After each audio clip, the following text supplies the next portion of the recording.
Bienvenue dans cette vidéo. Salariat ou entrepreneuriat, comment choisir? Alors si vous êtes ingénieur ou cadre et que vous étouffez dans votre travail, que vous avez l'impression de vous y éteindre à petit feu, et que vous aimeriez retrouver du sens et de l'épanouissement dans votre quotidien professionnel, c'est sans doute une question que vous vous posez. En tout cas, c'est une question qui revient chez mes clients, donc j'ai eu à cœur de vous partager des éléments de réponse dans cette vidéo. Alors, ce que je voulais vous dire, c'est que on a tendance à associer le salariat à la sécurité et l'entrepreneuriat à la liberté. Donc on va voir que dans les faits, la réalité est un peu plus complexe que ça. Quoi qu'il en soit, je dirais que le plus important, c'est de faire un choix qui vous correspond et qui vous permette de vous épanouir. Donc il n'y a pas de bon ou de mauvais choix, j'insiste là-dessus. Et du coup, pour choisir, eh bien, je vous présenterai deux grands axes. Le premier, c'est de partir de vous et de vous poser du coup les bonnes questions. Donc je vous propose de prendre une feuille et un crayon et de noter vos éléments de réponse par rapport à 4 points. Donc le premier, c'est si vous aviez une baguette magique qui vous permette de choisir le job qui vraiment vous fasse vibrer, qu'est-ce que vous feriez? Quelles seraient vos missions? À quoi ressemblerait votre environnement professionnel? Quels seraient vos objectifs au quotidien? Vous ne mettez pas de limite, considérez que vous n'avez aucune contrainte de temps, aucune contrainte d'argent et notez ce qui vous vient à l'esprit. Je vous invite à noter pour ne pas rester au stade de la pensée, parce que mettre des mots permet d'affiner sa pensée et il y a des choses qui peuvent émerger dont vous n'avez pas forcément conscience, donc c'est un très bon exercice. Donc mettez-le sur papier, de décrire cette vie professionnelle idéale si vous n'aviez aucune limite. Parce que même si tout n'est pas réalisable concrètement dans la réalité, ça donne quand même de sérieux fils à tirer sur ce qui vous correspond et ce qui vous anime. Deuxième point, identifiez vos besoins professionnels sur lesquels vous ne voulez pas transiger. Est-ce que vous avez besoin d'horaires de travail réguliers, dans un cadre qui vous permettent de déployer pleinement votre potentiel? Ou au contraire, est-ce que vous adorez avoir une certaine souplesse d'organisation, pouvoir vous adapter à des imprévus? Donc notez vos besoins professionnels prioritaires pour savoir là encore si le salariat ou l'entrepreneuriat permettrait d'y répondre au mieux. Faites le point aussi sur vos valeurs. Quelles sont vos valeurs phares, celles qui sont les plus importantes dans votre vie de manière générale? Moi, je sais que personnellement, la valeur famille est essentielle à mes yeux. J'ai 3 enfants et il était fondamental pour moi d'avoir une souplesse dans mon organisation et de pouvoir justement gérer des imprévus qui sont liés à la vie de famille. Et j'ai aussi la valeur liberté qui compte beaucoup à mes yeux. Et donc l'entrepreneuriat était une voie plus adaptée à mes valeurs. Donc faites ce travail aussi d'identifier quelles sont vos valeurs pour là encore voir quel serait le cadre professionnel qui vous correspondrait le mieux. Et enfin, 4e élément, faites le point sur votre profil, sur votre personnalité. Est-ce que le fait d'avoir de l'autonomie, d'une autonomie totale dans les décisions à prendre, dans l'organisation de vos journées, vous grise, vous donne envie, ou est-ce qu'au contraire ça vous paralyse et ça vous fait peur? Ça peut être aussi des éléments de réponse. Est-ce que le fait d'être créatif vous correspond ou est-ce qu'au contraire, vous êtes rassuré par des process, par des directives que vous avez à suivre et qui vous permettent de vous sentir plus à l'aise? Donc là encore, il n'y a pas de bon ou de bon ou de mauvais choix. Le tout est de définir entre salariat et entrepreneuriat ce qui correspond le mieux à vos besoins, à vos valeurs, qui se rapproche le plus de votre vie professionnelle idéale et qui vous correspond en termes de façon de fonctionner et de personnalité. Parce que c'est ça qui permettra de vous sentir pleinement à votre place et de vous sentir épanoui en fait. C'est à condition qu'il y ait cette cohérence. Deuxième grand point, pour vous aider à trancher entre salariat et entrepreneuriat, c'est que je vous invite à challenger les croyances que vous pouvez avoir, les clichés que vous pouvez avoir en tête autour du salariat et de l'entrepreneuriat. Donc pour ça, notez sur votre feuille spontanément ce qui vous vient en tête par rapport aux avantages et aux inconvénients dans chaque cas. Parce que je suis sûre que dans votre liste, il y aura des fausses croyances, il y aura des choses qui ne reflèteront pas la réalité. Je vais prendre quelques exemples. Quand on pense entrepreneur, on a tendance à imaginer un isolement important et on peut se dire « Oh là là, moi j'adore le travail en équipe, donc travailler de manière isolée, ça ne me correspond pas, c'est pas pour moi. » Or ça, c'est pas la réalité. Quand on est entrepreneur, on peut être amené à échanger avec d'autres entrepreneurs qui sont dans le même domaine ou des domaines différents. Et moi, c'est ce que je fais au quotidien. Au quotidien, j'ai des amis entrepreneurs avec lesquels on partage On partage une ressource qu'on a trouvée intéressante, un questionnement, on demande un avis, on partage une idée. En fait, c'est comme si on avait des collègues de travail à distance. Donc c'est possible de sortir de l'isolement quand on est entrepreneur. C'est même conseillé, parce que c'est important de partager, d'échanger pour avancer, grandir et se challenger. Donc là, il y a plein de solutions qui existent. Je cite des amis entrepreneurs, mais ça peut être aussi un partenariat qu'on peut monter dans le cadre de son business. Ça peut être aussi le fait d'aller rejoindre des espaces de coworking si on ne veut pas travailler chez soi 5 jours sur 5 de manière isolée. Ça peut être aussi rejoindre des coachings. Moi, je sais que je me fais régulièrement accompagner dans des coachings de groupe. Donc là, on est amené aussi à partager avec les personnes qui composent ce groupe. Il y a plein de possibilités, en fait, qui font que si on ne veut pas être isolé en tant qu'entrepreneur, on peut ne pas l'être, il y a des solutions. Donc c'est vraiment une question de dosage, d'équilibre sur quelle est votre capacité à accepter, à supporter l'isolement et pour pouvoir le contrer et adapter votre fonctionnement à votre besoin de connexion avec d'autres personnes.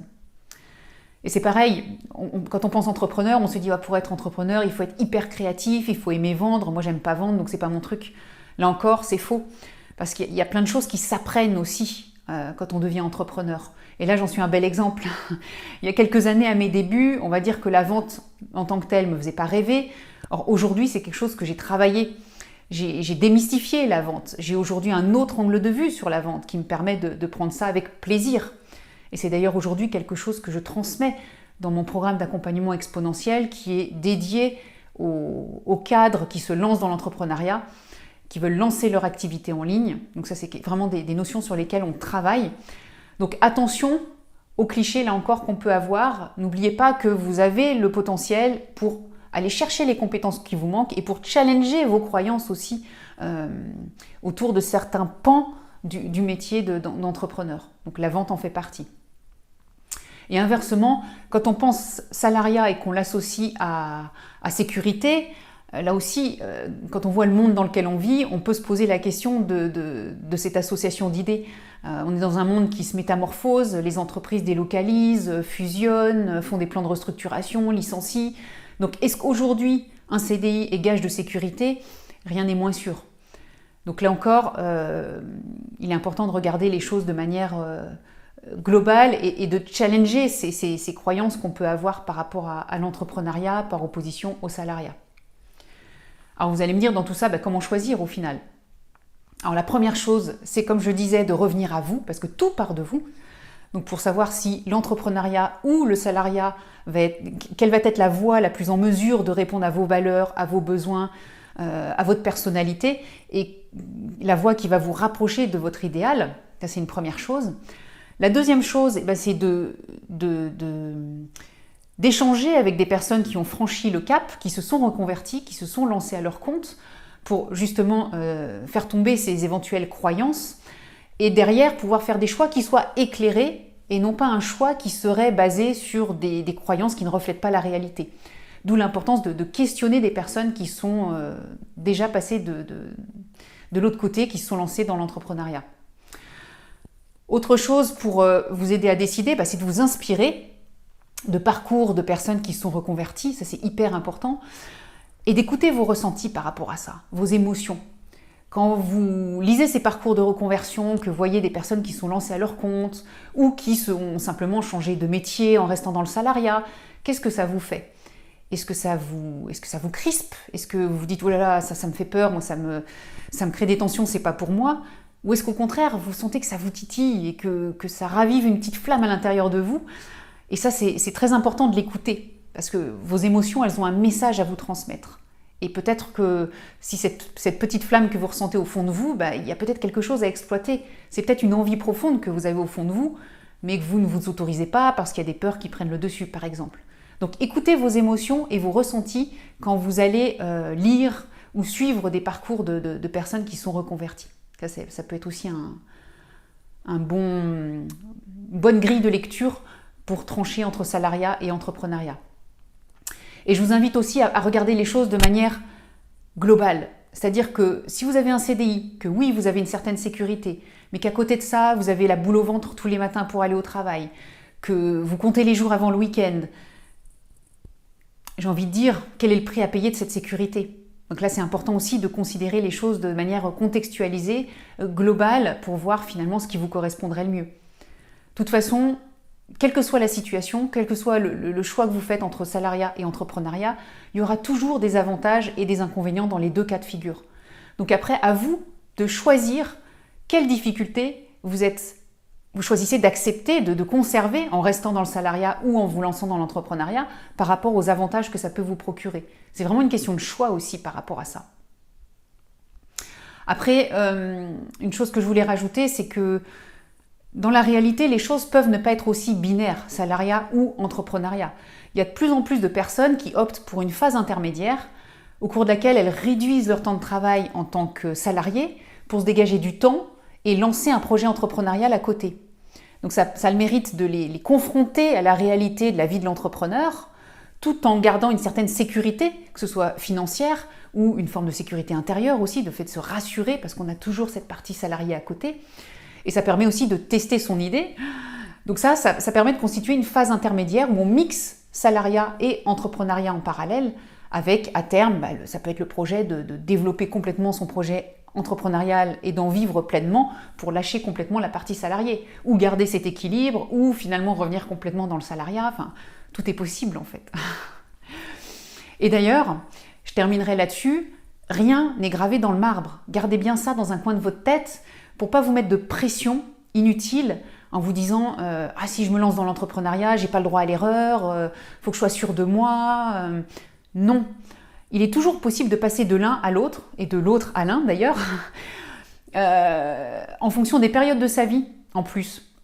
En fonction de sa période de vie, on peut ne pas avoir les mêmes besoins selon qu'on est célibataire sans enfants, avec des enfants en bas âge, avec des enfants qui ont quitté la maison. Nos besoins peuvent évoluer et nos projets professionnels avec. Donc rien n'est figé et heureusement je dirais, il est toujours possible d'avoir des passerelles pour passer de l'un à l'autre. Et vous avez le potentiel pour ça. Donc gardez-le bien dans un coin de votre tête pour voir le champ possible devant vous et ne pas vous enfermer en vous disant il faut que je fasse le bon choix. Ça peut être paralysant de se dire ça. Donc dites-vous que oui, vous pouvez toujours revenir en arrière à un moment ou à un autre en fonction de ce que vous vivez, de ce à quoi vous aspirez. Je veux dire, le livre reste ouvert. Donc voilà ce que j'avais à vous partager sur ce sujet. N'hésitez pas à me dire en commentaire les réflexions que ça vous aura amené ou partager un questionnement aussi. Et je vous dis à très bientôt.